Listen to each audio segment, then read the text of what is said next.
Die trillende handen van Annemari, vonden voor het eerst in 20 jaar de piano te etsen, en toen het eerste akkoord door de volle zaal galmde, was de stilte die volgde overdovender dan enig applaus dat ze ooit had ontvangen. Maar om te begrijpen hoe de fixte 2-jarige vrouw, gekleed in haar versleten schoenmaakuniform, op dat podium onder de onbarmhartige schijnwerpers terecht was gekomen, moeten we 3 maanden terug in de tijd gaan, toen haar leven de bodem van de diepste put leek te hebben bereikt die een mensenhart kan graven. De geur van ontsmettingsmiddel was deel gaan uitmaken van Annemari's huid, doordrongen in elk porie na 10 jaar het schoonmaken van de gangen van de muziekschool de Harmonie en van de meest prestigieuze muziekinstellingen van het land. Het was vroeg in de ochtend wanneer ze haar karretje door de stille gangen duwde, haar passen echoend op het gepolijste marmer dat de zwakke lichten van de gangen weerspiegelde. In die omgeving waar muziek als een religie werd behandeld,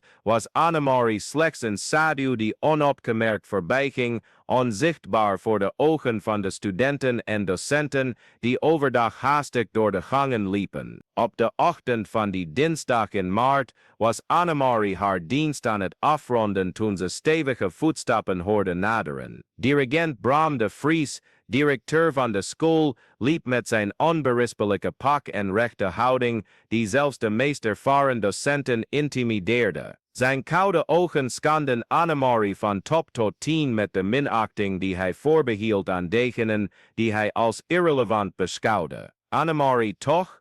De scherpe stem van de man deed haar lichtjes krimpen. Ik moet even met u praten over een paar problemen die onder mijn aandacht zijn gekomen.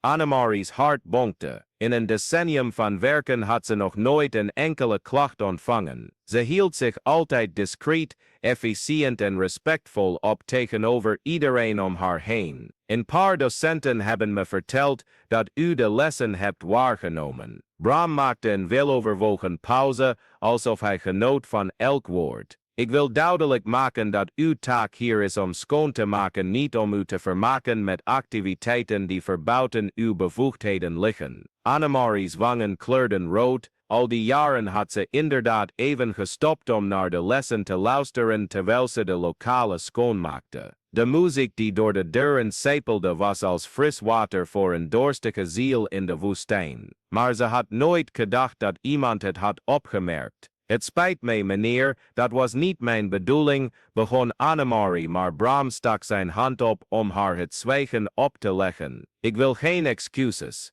Ik wil garanderen dat dit zich niet zal herhalen. U heeft een gezin te onderhouden, niet waar? De verholen dreiging hing in de lucht als een onweerswolk. Het zou jammer zijn als we de positie hier zouden moeten herzien.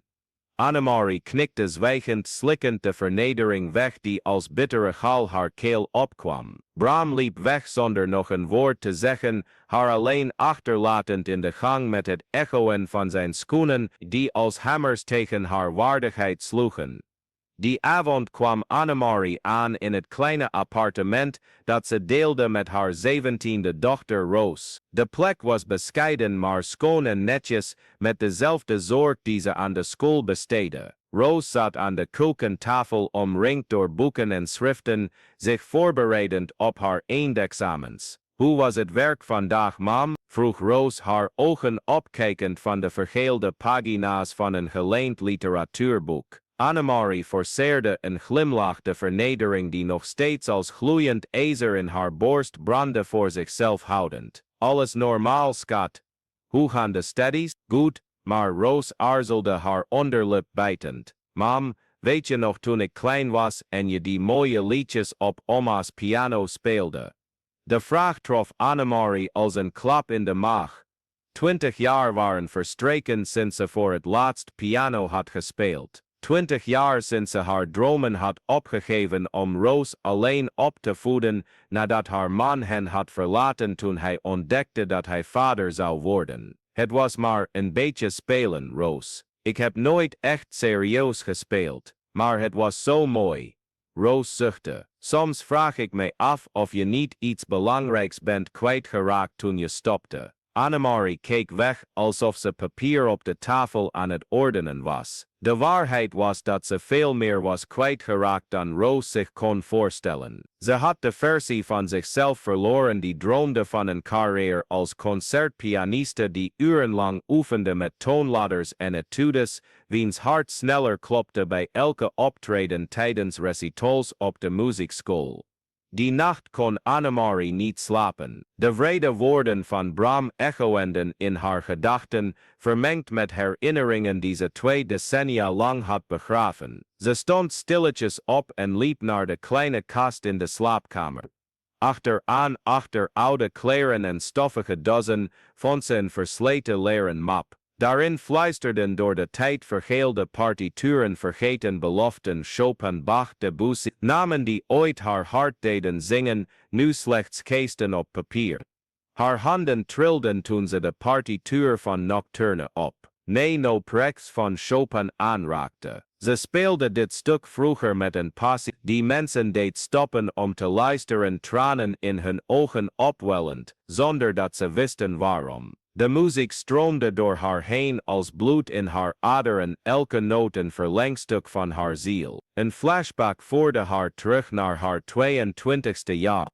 Ze stond op het podium van de Universiteitsaula, gekleed in een eenvoudige maar elegante donkerblauwe jurk. Het publiek was klein maar respectvol. Toen haar vingers de eerste noten van de Nocturne aanraakten, verdween de wereld om haar heen. Er bestonden alleen zij en de muziek, samen dansend in een eeuwige wals. Aan het einde van de uitvoering duurde de stilte een paar seconden voordat hij explodeerde in warm applaus. Haar pianoleraar, Dirigent Robert, kwam daarna met tranen in zijn ogen naar haar toe. Annemarie, je hebt een zeldzaam talent, een emotionele connectie met muziek die je niet kunt leren. Je zou er serieus over moeten denken om een carrière als concertpianiste na te streven. Maar toen kwam de onverwachte zwangerschap, de verlating door haar verloofde en de noodzaak om te werken om een kind te onderhouden. Haar dromen werden opgevouwen als de partituur in die leren map en opgeborgen in de achterkant van de kast, waar ze 20 jaar bleven liggen. De volgende dag keerde Annemarie terug naar haar werk,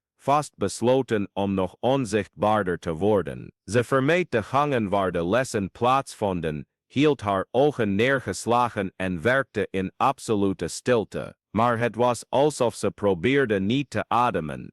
De muziek die door de muren sijpelde leek haar te achtervolgen, ropend naar iets dieps en slijmerends in haar ziel.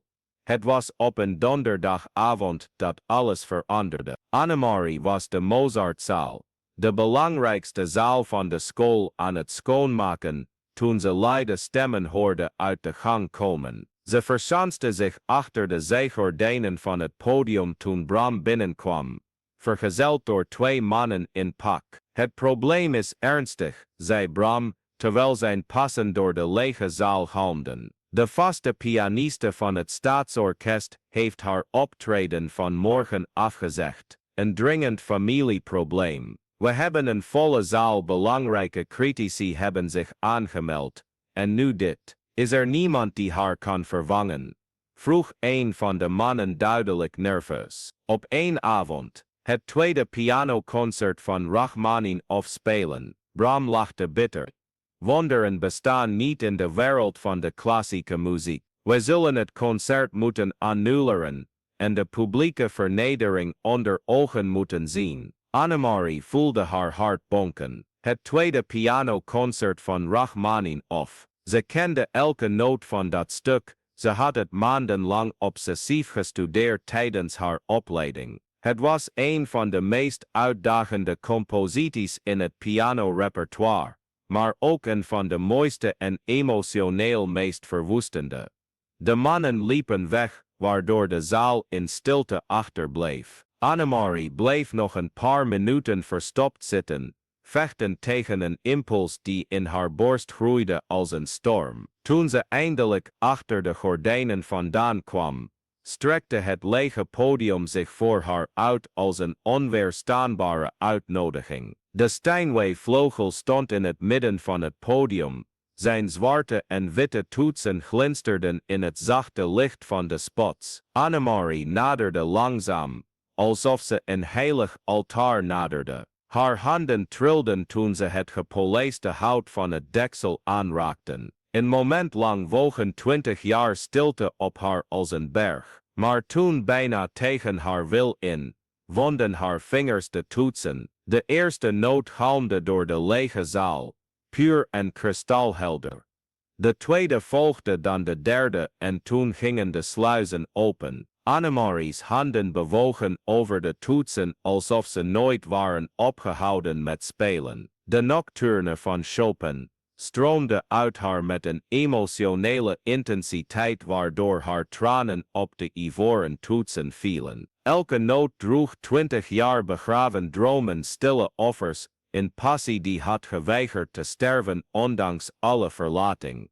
Ze merkte niet dat Bram terugkeerde naar de zaal. Ze zag niet hoe hij bij de ingang stilstond met open mond, de technische kwaliteit en de emotionele diepte van wat hij hoorde onmiddellijk herkennend. Ze merkte niet dat hij stilletjes naderde, worstelend om de onmogelijke realiteit voor zich te verwerken. Pas toen de laatste noot in de stilte weghepte, opende Annemarie haar ogen en zag ze Bram op een paar meter van het podium staan. Het gezicht van de man had al zijn arrogantie verloren, vervangen door iets wat ze niet meteen kon identificeren.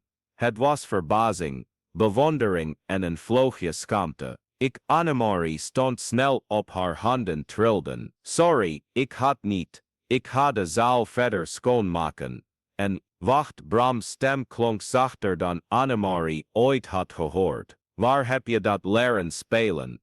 Annemarie keek naar beneden, voelend hoe het gewicht van de vernedering van dagen geleden terugkeerde. Het is niets, meneer. Het was maar, zeg niet dat het niets is. Bram liep het podium op en naderde de piano. Ik geef al 30 jaar muziekles. Ik herken echt talent als ik het hoor. Je hebt een klassieke opleiding gehad, toch? De vraag hing in de lucht als een brug tussen twee welden. Annemarie worstelde met zichzelf, een deel van haar wilde wegrennen.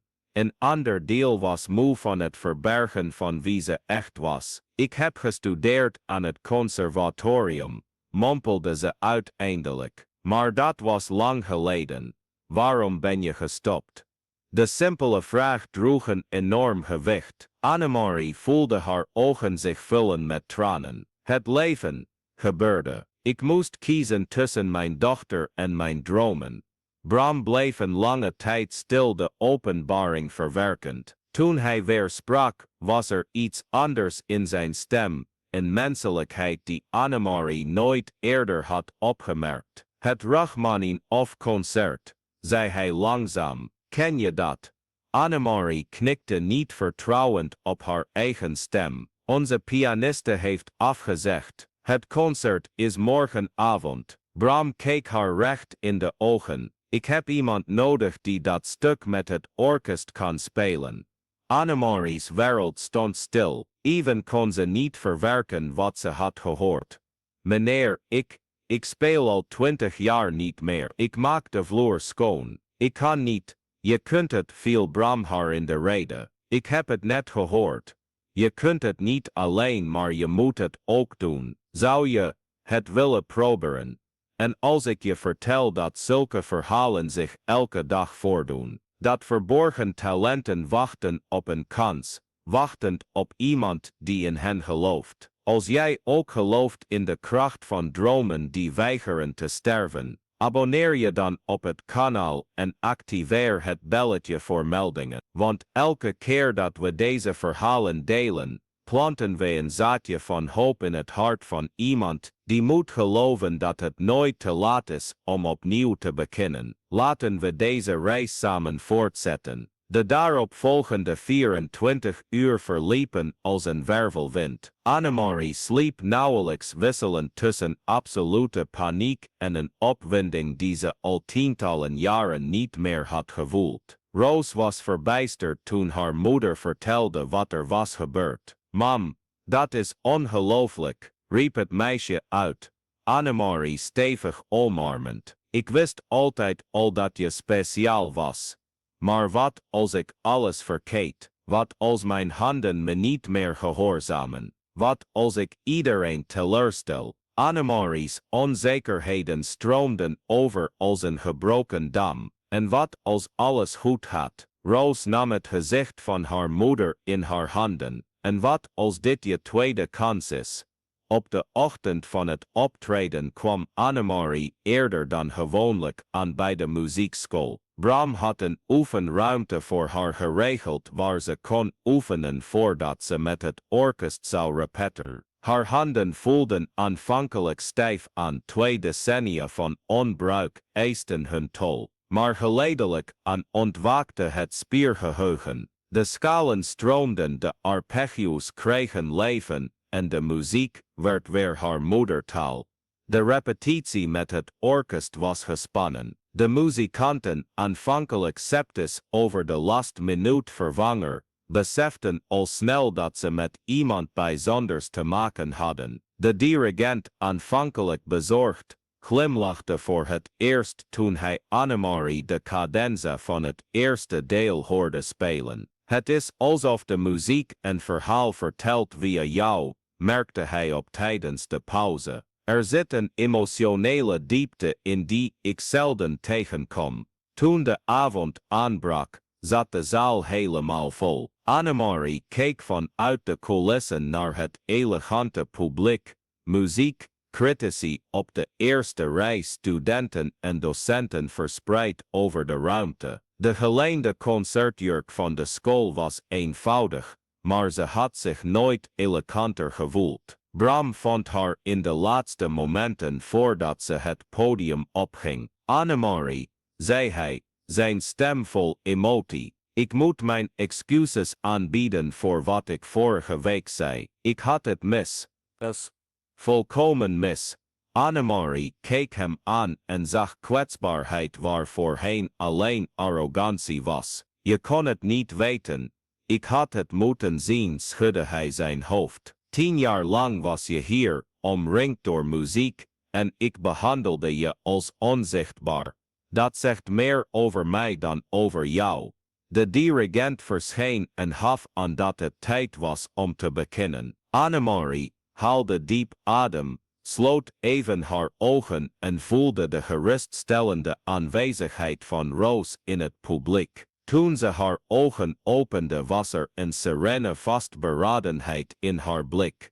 Ze leek met vaste tred het podium op. De lichten omhulden haar als een warme omhelzing en de gespannen stilte van het publiek was bijna tastbaar.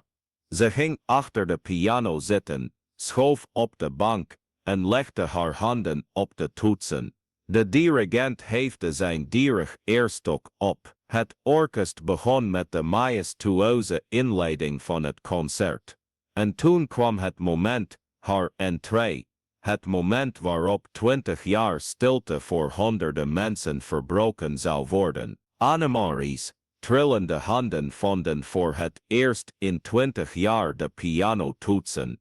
En toen het eerste akkoord door de volle zaal galmde, was de stilte die volgde oorverdovend stiller dan welk applaus dan ook dat ze ooit had ontvangen. Maar het duurde slechts een moment. Toen barstte de muziek uit haar los als water uit een gebroken dam. Rachmaninoffs concerto naar stroomde door haar handen met een passie die de componist zelf in de zaal deed lijken te zijn. Elke noot droeg de pijn van uitgestelde dromen, de kracht van gemaakte offers, de schoonheid van het moederschap dat met moed werd omarmd.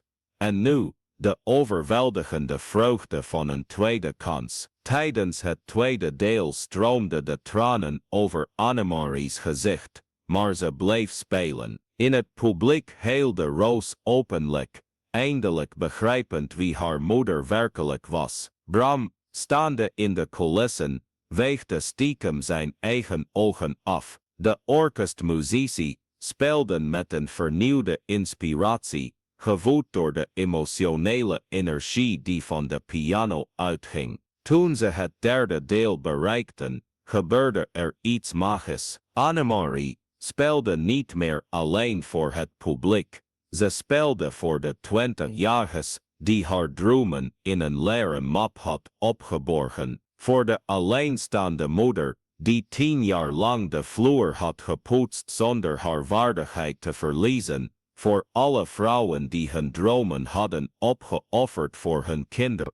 En voor iedereen die ooit onzichtbaar was bevonden. De laatste cadenza naderde, het meest uitdagende moment van het stuk, waar de pianist alleen staat, zonder orkest en zijn talent en kwetsbaarheid volledig blootlegt. Annemarie's handen dansten over de toetsen met een behendigheid die de 2 decennia van stilte tartte. Het was alsof elk jaar van wachten haar verbinding met de muziek alleen maar had versterkt.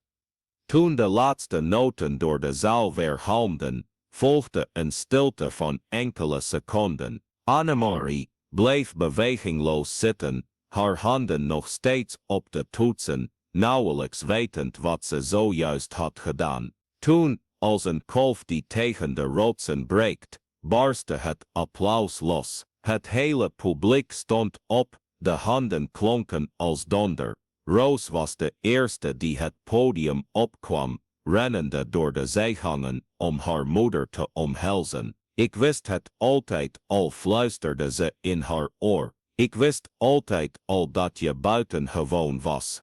Het applaus duurde meer dan 5 minuten. Muziekcritici, die met lage verwachtingen voor een last-minute vervanger waren gekomen, maakten nu hectisch aantekeningen. De dirigent omhelsde Annemarie hartelijk en fluisterde: je hebt Rachmaninoff vandaag weer tot leven gebracht. In de dagen die volgden, werd Annemarie's optreden inleggende in de lokale muziekgemeenschap. Er kwamen aanbiedingen voor optredens binnen, niet veel, maar genoeg. In particuliere muziekschool bood haar een baan aan als pianodocente. In onafhankelijke platenmaatschappij toonde interesse in het opnemen van een album met romantische werken door haar gespeeld.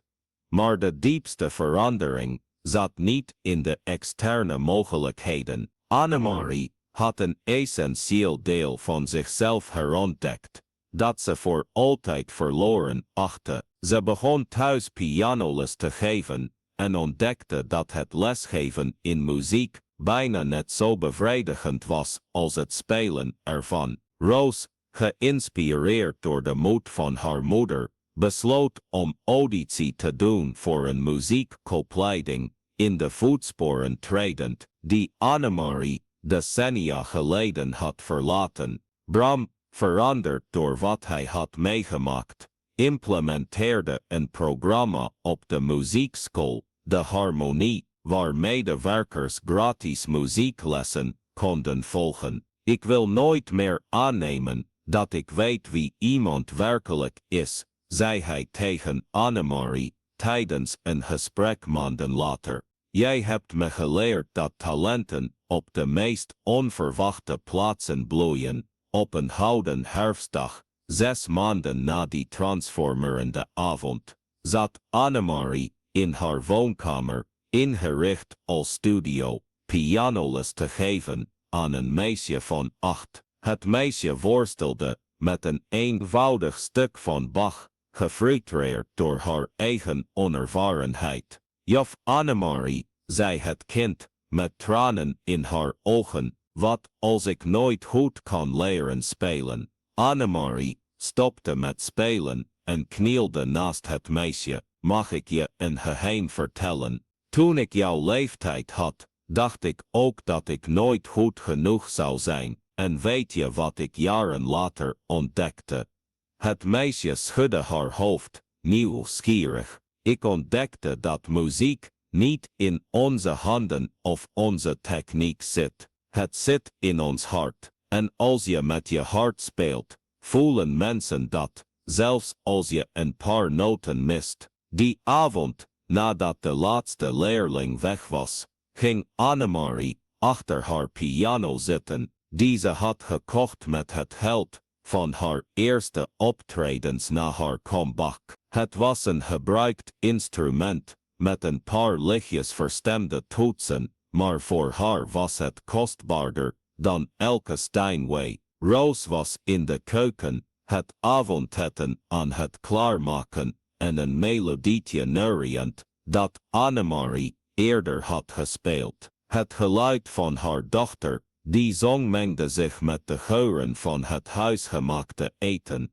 en creëerde een huiselijke symfonie, die mooier was dan elk concert. Annemarie begon zachtjes aan Chopin's Nocturne te spelen, hetzelfde stuk dat ze die eerste avond in het auditorium van de school had gespeeld. Maar nu klonk de muziek anders. Het was niet langer beladen met melancholie over verloren dromen, maar met dankbaarheid over herwonnen dromen. Elke noot vierde niet alleen het herontdekte talent, maar ook de moed om te geloven dat het nooit te laat is om opnieuw te beginnen. Door het raam ging de zon achter de stadsgebouwen onder, de hemel schilderend in gouden en roze tinten. Annemarie glimlachte, wetende dat dit geen einde was, maar een nieuw begin. Op 52-jarige leeftijd had ze geleerd dat dromen geen houdbaarheidsdatum hebben. Ze wachten gewoon geduldig op het juiste moment om opnieuw te bloeien. En in de stilte van die avond, terwijl haar handen over de toetsen dansten en Roos in de keuken neuriëde, begreep Annemarie dat ze iets kostbaarders had gevonden dan roem of erkenning. Ze had zichzelf teruggevonden. De muziek was slechts de weg terug naar huis.